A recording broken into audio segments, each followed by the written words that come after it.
तारीख लिखने वालों ने सद्दाद का जिक्र हज़रत हूद अलैहिस्सलाम के बयान के बाद किया है, इसलिए कि उसका ताल्लुक भी आद कौम से ही था, ताकि ईमान वाले उससे कुछ नसीहत हासिल करें।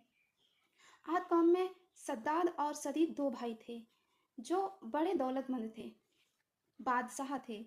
शाम सीरिया मुल्क में इनकी बादशाही मानी हुई बादशाही थी। सदीद और उसके लोग अगरचे शिर्क में मुब्तला थे और खराब अकीदा रखते थे, लेकिन उसके इंसाफ से शेर और बकरी एक जगह पानी पीते थे।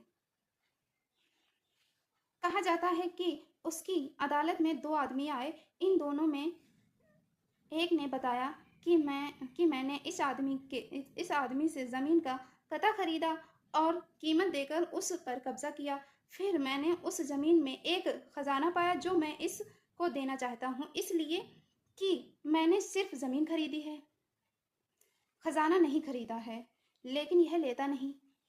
दूसरे ने कहा, मैंने तो ज़मीन बेच दी, अब ज़मीन और जो कुछ इसमें है सब इसका है, इसलिए खजाना इसी का है, मैं उसे क्यों लूं? लेकिन उसकी समझ में यह छोटी सी बात नहीं आती। कैसा था यह अजीब व गरीब माजरा। मुकदमा।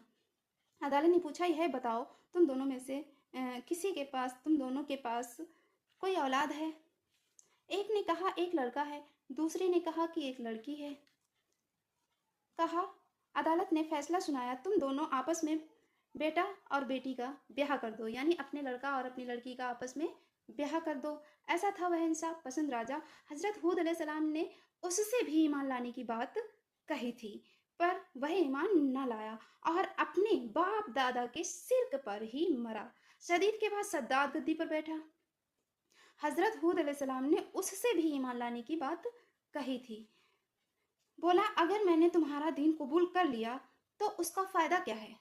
हज़रत हूद अलैहिस्सलाम ने फरमाया, अल्लाह तुम्हें इसके अज्र के तौर पर जन्नत अता फरमाएगा, उसकी रहमतें तुम पर नाजिल होंगी। सद्दाद बोला, यह सब कुछ नहीं, मैं तो खुद अपनी जन्नत बनाऊंगा और दिन रात वहाँ ऐश मनाऊंगा। फिर सद्दाद ने जन्नत बनाने का प्रोग्राम बना लिया। पूरे मुल्क से सोना, चांदी, हीरे, जवाहरात, मुस्क, अंबर और मरवारीद के ढेर लग गए। एक खूबसूरत जगह भी तलाश कर ली गई, माहिर कारीगर जमा किए गए और एक मजबूत इमारत की नींव डाल दी गई। एक गरीब की उम्मीदों से भी बड़ी लंबी, करीमों की हिम्मत से भी ज्यादा बुलंदी वाली दीवारें तैयार होने लगी। बेइंतहा खूबसूरत और साफ सुथरी इमारत तैयार होने लगी कि आज तक ऐसी इमारत कभी तैयार ना हुई। दीवारों में सोने चांदी की ईंटें चुनी गई थीं, छत उसकी सोने के पत्तों से सजाई गई थी, स्तून उसके बिल्लौरी थे और हर जगह बड़े बड़े सुंदर ढंग से जोड़े गए थे। उनकी नहरों में रेत के बजाय अनमोल मोती बिछाए गए थे। उसके पेड़ों में मुस्क और अंबर भरवा दिया गया था। जिस वक्त खुश्क हवा इन पेड़ों से होकर गुजरती थी तो रहने वालों के दिमाग में खुशबू से भर जाते थे। उसकी जमीन को मिट्टी से पाटने के बजाय मुस्क व अंबर से बिछवाया गया था। 12,000 कंगूरे उसके महलों के चारों तरफ बनवाए थे। कंगूरों को सुर्ख सोनों से सजाया गया था। महल में खूबसूरत से खूबसूरत लड़कियों को लाकर ठहराया गया था। यह मनमोहक बाग 500 वर्ष में तैयार हुआ। 500 वर्ष में तैयार हुआ। पूरे मुल्क के जवारात इसमें लग गए थे।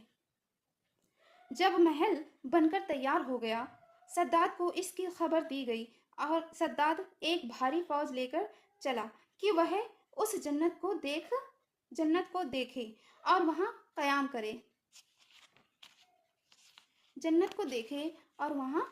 करे। अभी वह एक फलांग ही चला था कि वहीं डेरा डाल दिया।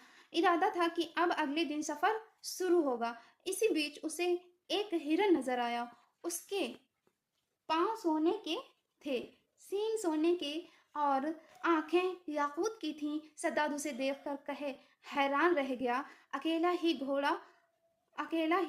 घोड़ा दौड़ाकर उसके पीछे चल पड़ा। जब लश्कर से बहुत दूर निकल गया तो उसे एक भयानक किस्म का सवार नजर आया। उसने पूछा, क्या इस इमारत बनाने से तुझे अमान मिल जाएगा, अमान मिल जाएगी, या तू इसमें रहकर हमेशा हमेशा के लिए ऐश करना चाहता है? सद्दात कांप गया। पूछा, तू कौन है? बोला, मैं मलकुल मौत हूँ, मौत का फरिश्ता हूँ। सद्दात ने गिड़गिड़ाकर उससे अर्ज किया, मुझे एक नज़र अपनी उस जन्नत को देख लेने दे, तो उसके तुरंत बाद ही मेरी जान निकाल लेना। बताया, यह तो रब का हुक्म है, मैं तो एक लम्हा भी मोहलत देने से मजबूर हूँ।